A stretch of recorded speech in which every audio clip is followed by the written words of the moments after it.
Hello everyone, welcome to education scholars, जो कि DSSSB, PRT, CTET, NIOS, DLED, BEd, MEd और बाकी सभी टीचिंग एग्जाम्स के लिए एक बहुत ही ट्रस्टेड चैनल है। बिल्कुल, और जो भी कैंडिडेट्स इन एग्जाम्स की तैयारी कर रहे हैं उनके लिए आज की ये चर्चा बहुत काम की होने वाली है। तो अगर एकदम clear concepts, exam oriented points और इजी रिवीजन चाहिए तो ये डीप डाइव एग्जैक्टली आप सबके लिए है। चलिए शुरू करते हैं। तो आज हम किस विषय पर गहराई से बात करने वाले हैं? आज हम भारतीय शिक्षा व्यवस्था के एक ऐसे पहलू पर बात करेंगे जिसने हम सभी के बचपन को कभी न कभी आकार दिया है। अच्छा, यानी हम एलिमेंट्री एजुकेशन इन इंडिया की बात कर रहे हैं, राइट? हाँ, बिल्कुल। आज हम विशेष रूप से NIOS के DLED कोर्स 502 के ब्लॉक 4 पर फोकस कर रहे हैं, जो कि लर्निंग असेसमेंट से जुड़ा हुआ है। एग्जैक्टली। और इसका यूनिट 16 जिसका विषय है सीखने में सुधार के लिए आकलन के परिणामों का उपयोग। मतलब आम भाषा में कहें तो असेसमेंट के बाद जो रिजल्ट आता है उसका असल में करना क्या है? हाँ, क्योंकि अक्सर होता ये है कि जब भी हम असेसमेंट या मूल्यांकन शब्द सुनते हैं ना, तो दिमाग में बस एक ही तस्वीर बनती है, परीक्षा का डर और लाल पेन से कटे हुए मार्क्स। बिल्कुल, और एक रिपोर्ट कार्ड जो तय करेगा कि बच्चा होशियार है या कमजोर। लेकिन आज की हमारी इस डीप डाइव का मिशन ही इस नजरिए को बदलना है। तो हमारा मुख्य उद्देश्य क्या होना चाहिए? देखिए, हमें यह समझना होगा कि मूल्यांकन का अंतिम लक्ष्य बच्चों को पास या फेल करना बिल्कुल नहीं है। तो फिर असली सफर कब शुरू होता है? इसका असली सफर तो रिजल्ट आने के बाद शुरू होता है और सीधे सुधार यानी इम्प्रूवमेंट तक जाता है। मतलब एक शिक्षक के लिए ये जानना बहुत जरूरी है कि उस रॉ डेटा को एक बेहतरीन टूल में कैसे बदला जाए। बिल्कुल सही कहा। और जब मैं इस विषय को देख रहा था तो एक बहुत ही सटीक विजुअल एनालिसिस सामने आई। क्या आप आइसबर्ग वाले उदाहरण की बात कर रहे हैं? हाँ, वही। हम सब जानते हैं कि समुद्र में तैरता हुआ आइसबर्ग ऊपर से जितना छोटा दिखता है, पानी के नीचे वो कहीं ज्यादा विशाल होता है। राइट। तो अगर हम इसे शिक्षा के क्षेत्र से जोड़ें तो ये ऊपर दिखने वाला हिस्सा क्या है? ये ऊपर दिखने वाला हिस्सा हमारे मार्क्स और ग्रेड्स हैं। मतलब जब भी कोई रिपोर्ट कार्ड देखता है तो उसकी नजर सिर्फ उसी 85% या A ग्रेड पर टिक जाती है। एग्जैक्टली। लेकिन असली कहानी, असली काम तो पानी के नीचे छिपे हुए उस विशाल हिस्से में है, जो कि सुधार या इम्प्रूवमेंट का प्रतीक है ना? हाँ, आइसबर्ग का ये उदाहरण असेसमेंट की पूरी प्रक्रिया को बहुत ही खूबसूरती से समेट लेता है। लेकिन समस्या ये है कि हमारा सिस्टम अक्सर सिर्फ उस चोटी को ही देखता है, और यही सबसे बड़ी गलती है। मार्क्स और ग्रेड्स बस एक शुरुआती संकेत हैं। उनका काम सिर्फ ये बताना है कि सतह पर क्या चल रहा है। बिल्कुल। जो असली उद्देश्य है, जिसे हम डायग्नोस्टिक और रेमेडियल प्रक्रिया कहते हैं, वो तो पानी के नीचे होती है। इसका मतलब अगर एक शिक्षक के रूप में आप सिर्फ मार्क्स देकर रुक जाते हैं तो काम पूरा नहीं हुआ। आपने अपना काम अधूरा छोड़ दिया है। असली जिम्मेदारी तो उस ग्रेड के आधार पर बच्चे की ताकत और कमजोरी की पहचान करना है। मतलब अगर बच्चा गणित में पिछड़ रहा है तो हमें ये पूछना चाहिए कि क्यों पिछड़ रहा है। हाँ, और अगर वो भाषा में बहुत अच्छा है तो उस प्रतिभा को और कैसे निखारा जाए। तो ये जो ठोस और व्यवहारिक योजना बनाने का काम है, वही पानी के नीचे का आइसबर्ग है। बिल्कुल सही कहा आपने। अच्छा, एक बात बताइए, अक्सर शिक्षा जगत में लोग और कई बार अनुभवी शिक्षक भी रिकॉर्डिंग और रिपोर्टिंग को एक ही समझ लेते हैं। हाँ, ये एक बहुत ही आम कंफ्यूजन है। उन्हें लगता है कि बच्चे के नंबर रजिस्टर में लिख लिए मतलब काम खत्म। लेकिन इन दोनों में जमीन आसमान का अंतर है। तो अगर हम इसे सरल शब्दों में समझें तो रिकॉर्डिंग क्या है? रिकॉर्डिंग का सीधा सा अर्थ है बच्चे के प्रदर्शन का एक व्यवस्थित तरीके से लिखित दस्तावेजीकरण करना। मतलब ये शिक्षक का अपना निजी डेटाबेस है। हाँ, जैसे क्लास टेस्ट के बाद रजिस्टर में नंबर चढ़ाना या रेटिंग स्केल में व्यवहार को नोट करना। और ये जानकारी अभी सिर्फ शिक्षक के पास ही रहती है। एग्जैक्टली। तो ये हो गई रिकॉर्डिंग। और फिर रिपोर्टिंग की शुरुआत कैसे होती है? जब आप उस दर्ज किए गए डेटा को, उन रिकॉर्ड्स को स्टेक होल्डर्स यानी संबंधित व्यक्तियों तक पहुंचाते हैं, तब वो रिपोर्टिंग कहलाती है, राइट? हाँ, और रिपोर्टिंग का मतलब सिर्फ डेटा ट्रांसफर करना नहीं है, बल्कि ये एक प्रभावी संचार है, जिसका सबसे बेहतरीन उदाहरण हमारा प्रोग्रेस कार्ड या रिपोर्ट कार्ड है। बिल्कुल, जो स्कूल, माता पिता और छात्रों के साथ साझा करते हैं। अब यहाँ एक सवाल उठता है कि इन दोनों प्रक्रियाओं की जरूरत अलग-अलग लोगों के लिए अलग-अलग क्यों होती है? बहुत अच्छा सवाल है। अगर हम छात्रों के नजरिए से देखें तो असेसमेंट का डेटा उनके अंदर आत्म जागरूकता लाता है। उन्हें पता चलता है कि वो कहाँ खड़े हैं, और ये उनके लिए एक तरह का मोटिवेशन है। ये मोटिवेशन तो दोनों तरफ काम करता होगा ना? हाँ, अगर नंबर अच्छे हैं तो छात्र को उस प्रदर्शन को बनाए रखने की प्रेरणा मिलती है। और अगर प्रदर्शन कमजोर रहा है तो उसे स्पष्टता मिलती है कि कहाँ ज्यादा मेहनत करनी है। बिल्कुल। लेकिन अगर हम माता पिता की बात करें तो उनके लिए रिपोर्टिंग का महत्व थोड़ा अलग हो जाता है। भारत में तो अक्सर पेरेंट्स के लिए रिपोर्ट कार्ड सिर्फ एक पैमाना होता है कि उनका बच्चा पड़ोसियों के बच्चों से कितना आगे है। दुर्भाग्य से ये एक बड़ी सामाजिक सच्चाई है। लेकिन आदर्श स्थिति में पेरेंट्स के लिए इसका असली मकसद क्या होना चाहिए? इसका मकसद उन्हें अपने बच्चे की वास्तविक और समग्र आवश्यकताओं से अवगत कराना होना चाहिए। मतलब एक अच्छा रिपोर्ट कार्ड सिर्फ ये नहीं बताता कि साइंस में 60 नंबर आए हैं, बल्कि ये भी बताता है कि बच्चा सामाजिक रूप से कैसा व्यवहार कर रहा है, उसकी व्यक्तिगत रुचियां क्या हैं, ताकि माता पिता घर पर एक ऐसा सहायक माहौल बना सकें जो बच्चे के संपूर्ण विकास में मदद करे। और अगर हम शिक्षकों की बात करें तो उनके लिए ये डेटा कैसे काम करता है? शिक्षकों के लिए ये पूरा डेटा एक आईने की तरह काम करता है। क्योंकि असेसमेंट सिर्फ बच्चे का नहीं होता, शिक्षक की अपनी रणनीति का भी होता है। बिल्कुल। शिक्षक खुद से पूछ सकते हैं कि क्या उनके पढ़ाने का तरीका प्रभावी था, या क्या कमजोर बच्चों के लिए कोई नई योजना बनाने की जरूरत है। और इस पूरी चेन में सबसे ऊपर आते हैं प्रशासक, यानी स्कूल के प्रिंसिपल या शिक्षा विभाग के अधिकारी। हाँ, उनके लिए किसी एक बच्चे का व्यक्तिगत डेटा उतना मायने नहीं रखता जितना मैक्रो लेवल डेटा, क्योंकि उन्हें तो पूरी कक्षा या स्कूल की गुणवत्ता की निगरानी करनी होती है। सोचिए, अगर पूरे स्कूल का गणित का रिजल्ट लगातार 2 साल से गिर रहा है तो इसका क्या मतलब है? इसका मतलब है कि स्कूल की पॉलिसी में या टीचर्स की ट्रेनिंग में कोई कमी है। और ये डेटा भविष्य की नीतियां बनाने में बहुत अहम है। जैसे नई लैब बनवाना या टीचर्स के लिए नई वर्कशॉप आयोजित करना। बिल्कुल। ये एक पूरा इकोसिस्टम है जहां हर कोई इस डेटा का इस्तेमाल सुधार के लिए कर रहा है। लेकिन इस डेटा को इकट्ठा करने यानी रिकॉर्डिंग के कुछ बुनियादी सिद्धांत भी तो होते होंगे। हाँ बिल्कुल, 4 प्रमुख सिद्धांत हैं जिनका पालन करना हर शिक्षक के लिए अनिवार्य है। हमारे सोर्स मटेरियल में भी इस पर बहुत जोर दिया गया है। पहला सिद्धांत क्या है? पहला है व्यक्तिगत होना। हाँ। इसका मतलब है कि हर बच्चे का अपना अलग और स्वतंत्र रिकॉर्ड होना चाहिए। हम सभी बच्चों को एक ही सांचे में नहीं ढाल सकते। सही कहा। दूसरा सिद्धांत है तथ्य आधारित होना, यानी जो भी रिकॉर्ड किया जाए वो ठोस सबूतों पर आधारित हो, किसी पूर्वाग्रह या हवा हवाई बातों पर नहीं। और तीसरा सिद्धांत? तीसरा है सरल भाषा का उपयोग। अगर रिपोर्ट कार्ड में इतने तकनीकी शब्द लिख दिए जाएं कि माता पिता उसे समझ ही ना पाएं तो कोई फायदा नहीं। बिल्कुल। और चौथा जो सबसे अहम सिद्धांत है वो है सुधार पर फोकस। मतलब उद्देश्य बच्चे की गलतियां निकालकर उसे शर्मिंदा करना नहीं है, बल्कि उस डेटा का इस्तेमाल करके उसके लिए सुधार का एक रास्ता तैयार करना है। इन सिद्धांतों को लागू करने के लिए ही स्कूल में असेसमेंट को मुख्य रूप से 2 अलग-अलग क्षेत्रों में बांटा गया है ना? हाँ, शैक्षिक क्षेत्र और सह शैक्षिक क्षेत्र। इसे समझना बहुत जरूरी है क्योंकि इसी से तय होता है कि बच्चे का समग्र मूल्यांकन कैसे होगा। शैक्षिक क्षेत्र, जिसे हम स्कॉलास्टिक एरिया कहते हैं, उसका सीधा संबंध विषय ज्ञान से होता है। इसमें गणित, विज्ञान, इतिहास, भाषा ये सब आते हैं। और इसे मापने के लिए पारंपरिक टेस्ट का इस्तेमाल होता है। और इसके डेटा को 5 पॉइंट स्केल पर मापा जाता है, राइट? हाँ, ये 5 पॉइंट स्केल बहुत ही स्ट्रक्चर्ड है। तो 80% से ऊपर का मतलब है एक्सीलेंट यानी हाँ। ए ग्रेड, और 65 से 79% तक वेरी गुड होता है यानी बी ग्रेड, और फिर 50 से 64% के बीच वो गुड है यानी सी ग्रेड, और 35 से 49% तक एवरेज जिसे डी ग्रेड कहते हैं। और आखिर में 35 से नीचे होता है नीड्स केयर यानी ई ग्रेड। यहाँ एक बात बहुत अच्छी है कि ई ग्रेड का मतलब फेल होना नहीं है। बिल्कुल नहीं, इसका मतलब बस इतना है कि इस बच्चे को विशेष देखभाल और शिक्षण की जरूरत है।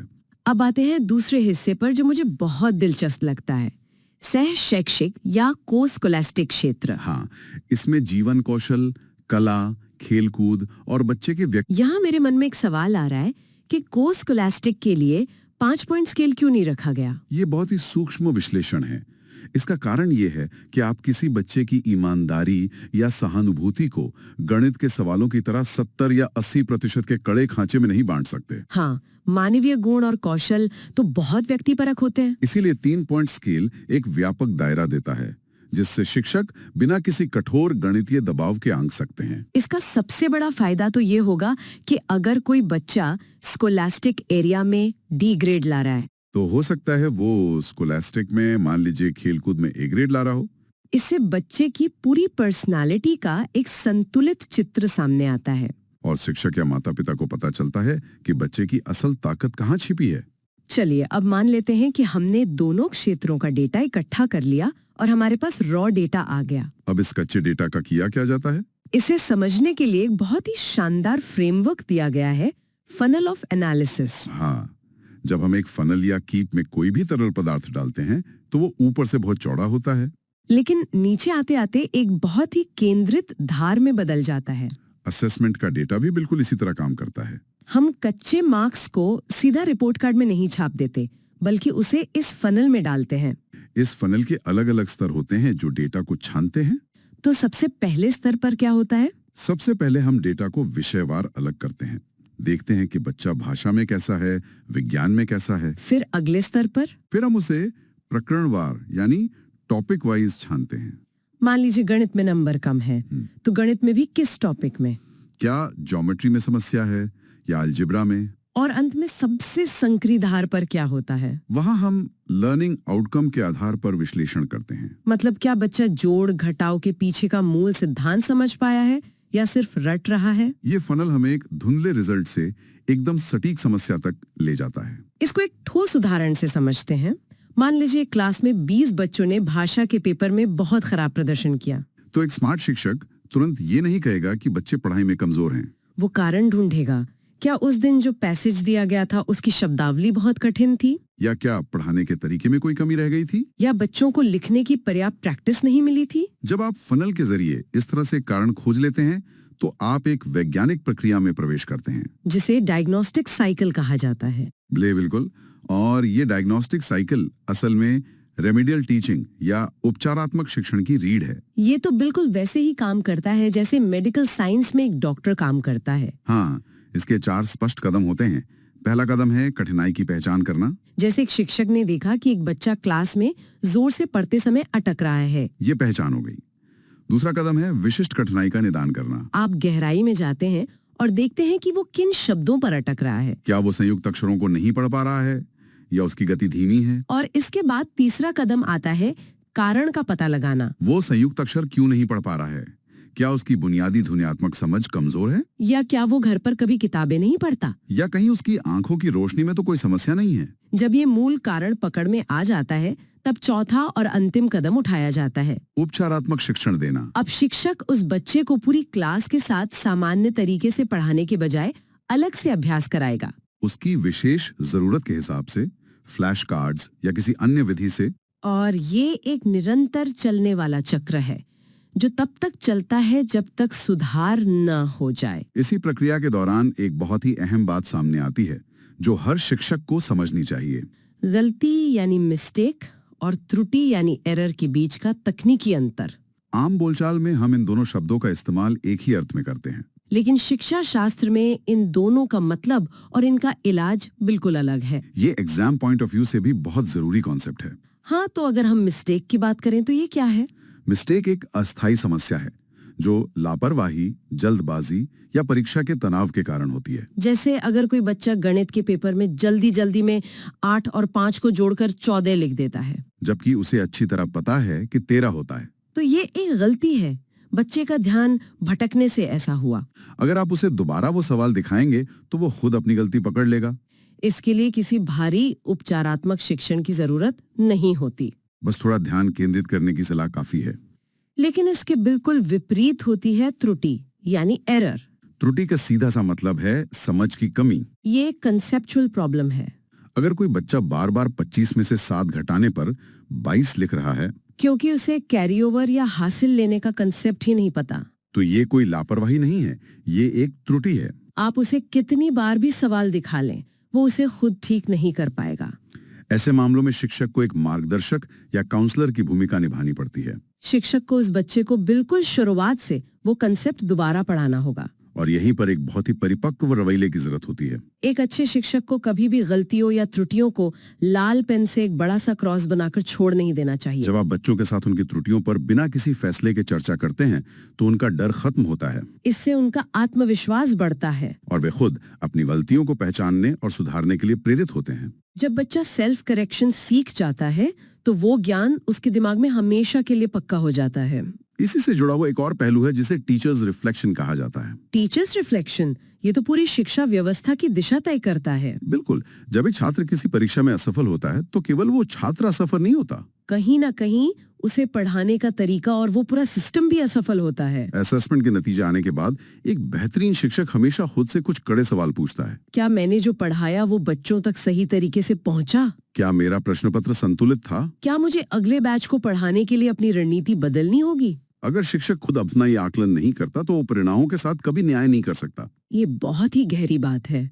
अच्छा, अब तक हमने ज्यादातर उन बच्चों पे फोकस किया है जिन्हें रेमेडियल टीचिंग की जरूरत है। हाँ, जो कहीं ना कहीं पिछड़ रहे हैं। लेकिन हमारी शिक्षा व्यवस्था में एक बहुत बड़ा वर्ग अक्सर नजरअंदाज हो जाता है। आप हाई अचीवर्स या ब्राइट स्टूडेंट्स की बात कर रही हैं? जी, जो बच्चे पहले से ही क्लास में टॉप कर रहे हैं, उनके लिए इस असेसमेंट डेटा का क्या उपयोग है? क्योंकि अगर हम उन्हें वहीं रोक देंगे जहां वे हैं तो उनका विकास भी रुक जाएगा। और एक सामान्य क्लासरूम में जहां शिक्षक का पूरा ध्यान कमजोर बच्चों पर होता है, वहां जो बच्चे पहले से ही आगे हैं वे बहुत जल्दी ऊबने लगते हैं। अगर एक होशियार बच्चे को लगातार वही आसान सवाल हल करने को दिए जाएं, तो वो ध्यान देना बंद कर सकता है या उसका व्यवहार अनुशासनहीन हो सकता है। ऐसे बच्चों की बौद्धिक भूख को शांत करने के लिए क्या किया जाना चाहिए?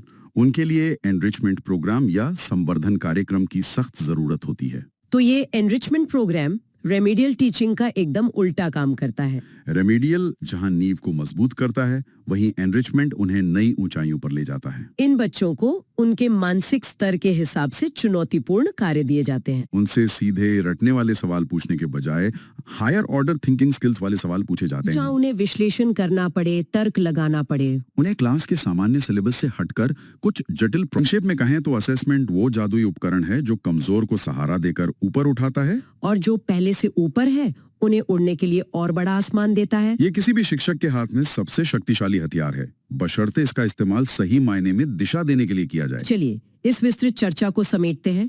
जो भी एस्पिरेंट्स एग्जाम्स की तैयारी कर रहे हैं उनके लिए क्विक रिवीजन हो जाए। बिल्कुल, हमने शुरुआत की रिकॉर्डिंग और रिपोर्टिंग के अंतर से। रिकॉर्डिंग शिक्षक का व्यवस्थित दस्तावेजीकरण है, जबकि रिपोर्टिंग उस जानकारी को स्टेक होल्डर्स के साथ साझा करना है। फिर हमने ग्रेडिंग के दोनों पैमानों को समझा, स्कोलास्टिक एरिया के लिए 5 पॉइंट स्केल और को स्कोलास्टिक के लिए 3 पॉइंट स्केल।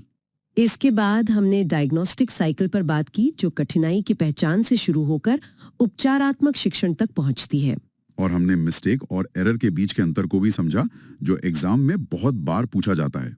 और इन सारी तकनीकी प्रक्रियाओं के बीच उस मुख्य आइसबर्ग को हमेशा याद रखना है। ये पूरी कवायद, चाहे वो डेटा इकट्ठा करना हो या रिपोर्ट कार्ड बनाना हो, इसका एक ही लक्ष्य है, सुधार। परीक्षा कोई अंतिम मंजिल नहीं है, ये बस सीखने की उस लंबी यात्रा का एक छोटा सा पड़ाव है। बिल्कुल सही कहा। और इस सेशन को खत्म करने से पहले एक विचारोत्तेजक पहलू है जिस पर हर किसी को सोचना चाहिए। वो क्या है?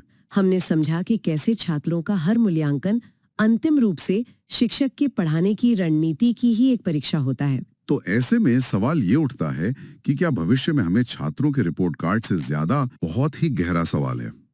सोचिए, अगर ऐसा पारदर्शी सिस्टम हो जो बताए कि एक संस्था अपनी गलतियों से कितना सीखती है, तो हमारी शिक्षा की पूरी तस्वीर ही बदल जाएगी। बिल्कुल, ये सोचने वाली बात है। इसी गहरे विचार के साथ आज के इस एपिसोड को हम यहीं समाप्त करते हैं। सीखते रहिए और अपने आसपास के माहौल को बेहतर बनाते रहिए। That's all for this concept. अगर आपको ये सेशन यूजफुल लगा तो एजुकेशन स्कॉलर्स को लाइक, शेयर और सब्सक्राइब जरूर करें। कमेंट में कंसेप्ट क्लियर जरूर लिखिएगा और अगले एग्जाम इंपॉर्टेंट डीप डाइव के लिए हमसे जुड़े रहें।